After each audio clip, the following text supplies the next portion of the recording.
রাব্বুল আলামিন বলেন ومن أحسن قولا ممن دعا إلى الله وعمل صالحا وقال إنني من المسلمين আল্লাহ রাব্বুল আলামিন জানিয়ে দিয়েছেন তার কথা ছাড়া আর কথা উত্তম হতে পারে যারা মানুষকে আহ্বান করে আল্লাহর দিকে, যারা মানুষকে কোরআনের দিকে ডাকে, যারা মানুষকে কোরআন দিয়ে আহ্বান করে, কোরআনের পথে চলতে বলে, আর নিজের থেকে ঘোষণা করে আমি হচ্ছি মুসলমান, আমি হচ্ছি কি অপর আয়াতের ভিতরে আল্লাহ রাব্বুল আলামিন জানিয়ে দিয়েছেন উদউ ইলা সাবিলি রাব্বিকা বিল হিকমা। আল্লাহ রাব্বুল আলামিন জানিয়ে দিয়েছেন তোমরা ডাকো আমি রবের দিকে, আমি রবের পথে। সাবিল শব্দের অর্থ হচ্ছে পথ। কোন নেতার দিকে ডাকতে বলছেন, কোন মানুষের দিকে ডাকতে বলছেন, কোন পীরের দিকে ডাকতে বলছেন, কোন বাতিল তাকওয়ার দিকে ডাকতে বলছেন, ডাকতে বলছেন কার দিকে? উদউ ইলা সাবিলি রাব্বিকা বিল হিকমা।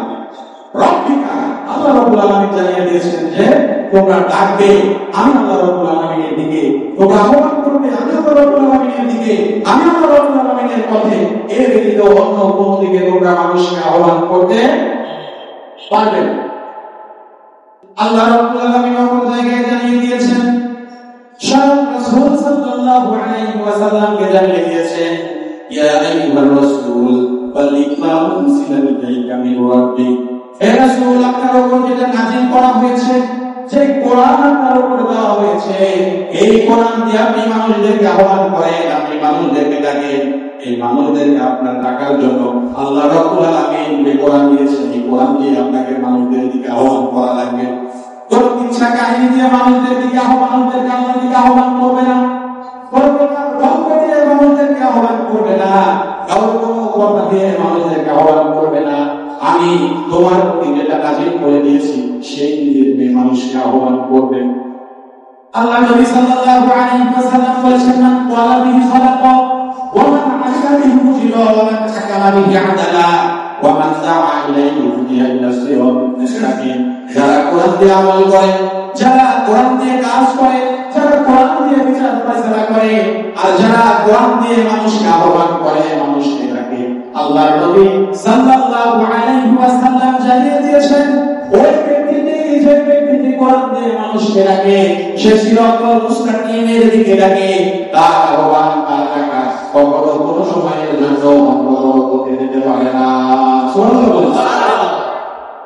আল্লাহ রাব্বুল আলামিনের একজন নবী ছিল, মানুষদেরকে আহ্বান করেছেন, মানুষদেরকে ডেকেছেন, মানুষদেরকে বলেছেন আল্লাহর কথা, আল্লাহর দিকে দাওয়াত দিয়েছিলেন। পৃথিবীতে এই ইতিহাস রয়েছে, সেই নবীর নাম হচ্ছে নূহ আলাইহিস সালাতু ওয়াস সালাম। 950 বছর আপনার মানুষকে তিনি আল্লাহর দিকে আহ্বান করেছেন। কার দিকে আহ্বান করেছেন? আল্লাহ রাব্বুল আলামিন সেই নবীর নামেও একটা সূরা দিয়ে দিয়েছেন, সূরার নাম হচ্ছে সূরাতুন নূহ।